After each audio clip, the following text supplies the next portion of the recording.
Welcome back to my channel. ये कहानी है दो भाइयों की, जिसमें एक छोटा भाई जो था वो किसानी करता था, जो बड़ा भाई था वो गांव का मुखिया था।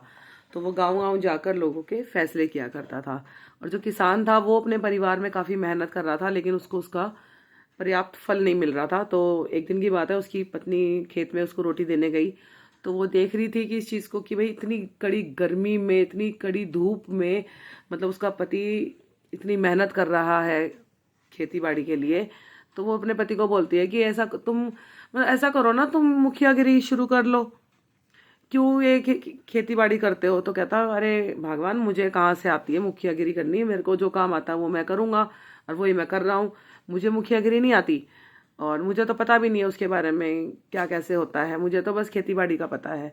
कहती है, तुम अपने बड़े भाई से लो सलाह। बड़े भाई, बड़े भैया तुम्हारे मुखियागिरी करते हैं और तुम खेती बाड़ी करते हो। अब ऐसा नहीं होगा। वो उससे जिद पे अड़ जाती है कि अब से आप मुखियागिरी करोगे और बड़े भैया आप थोड़े दिनों किसानी का काम करेंगे, क्योंकि उन्हें भी तो पता लगे खेती बाड़ी होती कैसे है।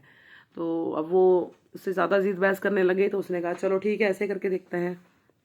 वैसे भी मुखियागिरी में होता ही क्या है, गांव गांव घूमना होता है बस, और क्या।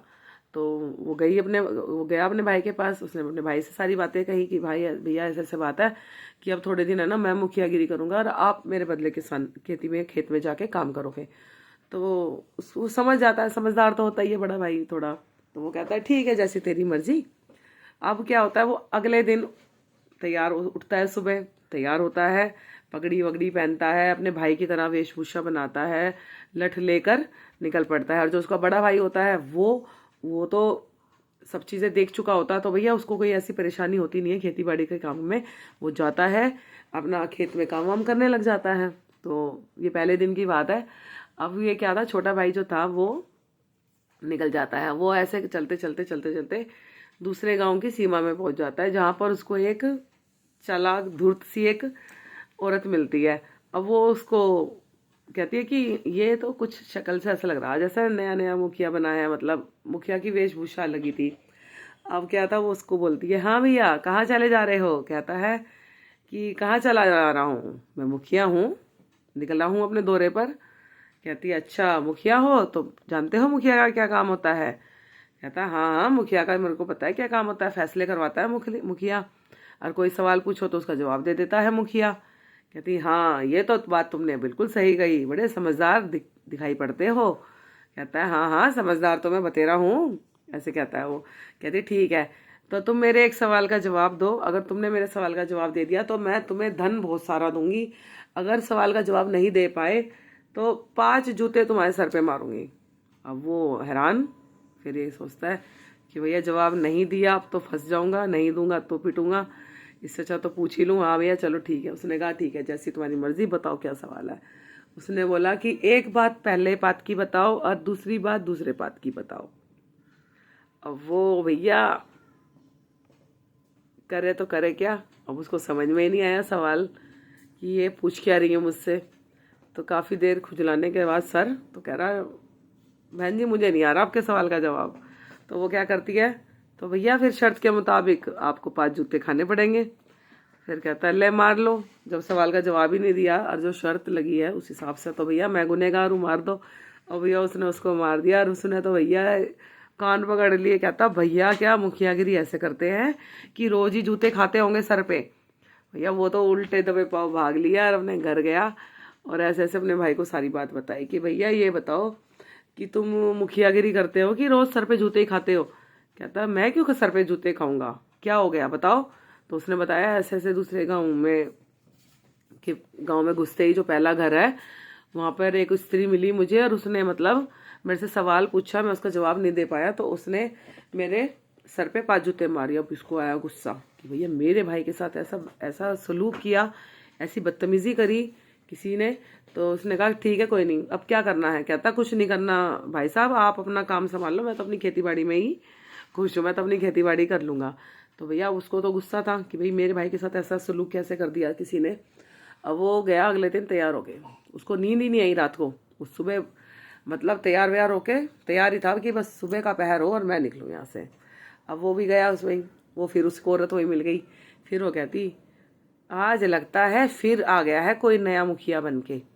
ना जाने कैसे कैसे लोग हैं, कहीं से भी मुंह उठाकर मुखिया बन जाते हैं। फिर वो उसको कहता, हाँ भैया कहाँ चले जा रहे हो, गाँव में नए दिखाई पड़ते हो। वो कहता है, नया तो नहीं हूँ, लेकिन आपने शायद पहली बार देखा है। कहती है, हाँ हाँ मैंने ही शायद पहली बार देखा होगा, कौन हो आप, किससे मिलना है, कहाँ गुजारे हो, और क्या काम करते हो। तो वो कहता है, काम तो मेरा मुखियागिरी का है, यहीं पड़ोस के उसमें रामदास काका है, उनसे मिलने जा रहा हूँ, उनके घर का कुछ सुलटारा करना है, उसके लिए जा रहा हूँ। कहती, अच्छा तो तुम मुखिया हो। हाँ मैं मुखिया हूँ। कहती, अगर इतने ही बड़े मुखिया बनते हो, इतने ही बड़े इंसाफकर्ता बनते हो, तो मेरे एक सवाल का जवाब दो।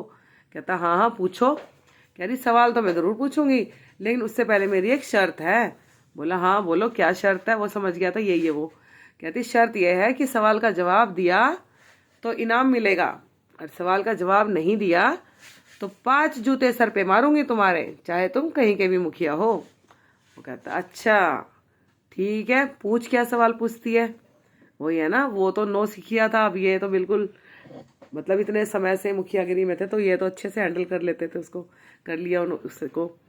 तो अब वो पूछती है, हाँ बात सवाल ये है मेरा कि एक बात पहले पात की बताओ और दूसरी बात दूसरे पात की बताओ। कहता, अच्छा ये सवाल है, ठीक है।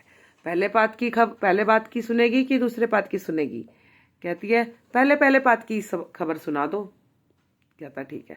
पहले बात की बात यह है कि गांव में घुसते ही जो जंगल पड़ता है, उसके दक्षिण दिशा में 10 कदम की दूरी पर चलकर एक झाड़ियां हैं। तो झाड़ियों में ये लंबे लंबे हाथ की लौकियां लगी हुई हैं। कहती, अच्छा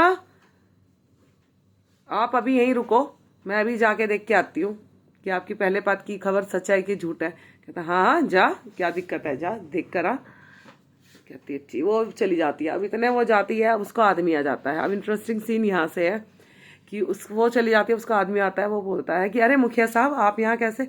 आदमी आदमी को जानता है। कहता, कुछ नहीं बस मैं यहीं बैठा हूँ। कह रहा, अरे आपको मेरी बीवी ने कुछ पानी वानी चाय वाय नहीं दी। कह रहा, कहाँ से देगी तुम्हारी बीवी चाय पानी, मैं जैसे आया वैसे ही एक आदमी आया, उसने ना जाने उसको इशारे में क्या कहा, वो तो उसके पीछे पीछे चल पड़ी। उसको आया गुस्सा कि मेरी बीवी मेरे साथ धोखा कर रही है, छल कर रही है। कहता, कहाँ गई है, क्या आपको पता है। कह रहा, हाँ बस मैंने सुना है कि वो गांव में घुसते ही जो जंगल है उसके दक्षिण दिशा में एक झाड़ियां हैं, वहां का इशारा करके गया है उसको। वो भैया आओ देखा ना था, वो उसके पीछे भाग गया। अब वो उसके पीछे गया, उसने देखा कि भैया वो झाड़ियों में कुछ ऐसे खोज बोझ रही थी लौकी। वो उसको देखता है, उसको बोलता है कि तुम यहाँ क्या कर रही हो। कहती है, अरे मैं यहाँ लौकी देखने आई हूँ। अब वो भी भूल गई कि लौकी तो बेल पे उगती है, झाड़ियों में नहीं उगती। और भैया उसने लेके डंडा उसके बजाने लग गया कि ये तमीज़ है, ये तू झाड़ी में कर क्या रही है, ये है वो है, भाई जो गलती है वो गलती है। तो उसने उसको डांटा धमकाया बहुत ज़्यादा। अब इतनी देर में ही मुखिया के पास उसका भाई आ पड़ा, छोटा भाई, बहन का, उस औरत का भाई आ गया। अब भाई आ गया तो उसको बोला कि भाई आप कौन। कहता, मैं मुखिया हूँ, मैं यहाँ पर आया हूँ मिलने के लिए। तो कह रहा, मेरे भैया और मेरे जीजी का है, मेरे जीजा और मेरी बहन का है। कहता है, कुछ नहीं, वो तो उधर जंगल में तुम्हारे जीजा का बाप मर गया, तुम्हारी मतलब बहन का ससुर मर गया है, तो वो वहीं गए हैं जंगल में। और वो भी आओ देखा न था, वो भागा भागा गया अपने भाई से, अपने जीजा से बोला, जीजा क्या हुआ क्या हुआ क्या हुआ। ये तो नीति का, ये तो दुनिया का नियम है, ये तो होता ही है, ये तो दस्तूर है, इस चीज में तो कोई किसी को रोक नहीं सकता। इस तरह से वो मतलब ऐसे कहने लगा। वो सोचा उसका ससुर, उसका बाप मर गया आदमी का। अब वो कहता है, उसने उसको भी 2-4 डंडे टेके कि ये क्या कह रहा है तू, भाई ऐसा है तो फिर तो बहन ऐसी होएगी होएगी। कह रहा, अरे मैंने क्या कह दिया, आपके पिता गुजरे हैं, आपको यही तो कह रहा हूँ मैं, और क्या कह रहा हूँ, आपने मेरे को डंडे मार दिए। कहता, मेरे पिता गुजरे हैं। अबे साले तेरे को ये नहीं पता, मेरा साला तो लगाई उसका, कि तुझे ये नहीं पता कि मेरे पिता को गुजरे तो 10 साल हो गए।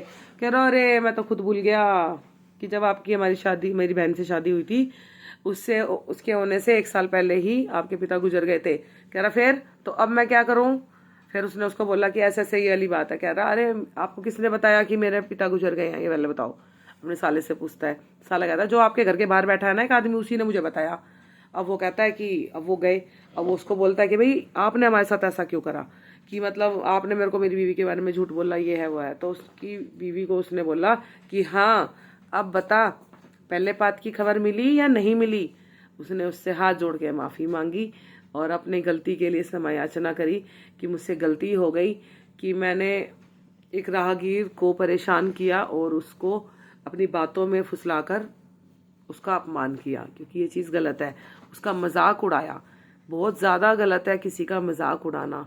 ये समय का खेल है, कहीं भी कैसे भी कोई भी चीज़ आपके पास दोबारा लौट कर आ सकती है।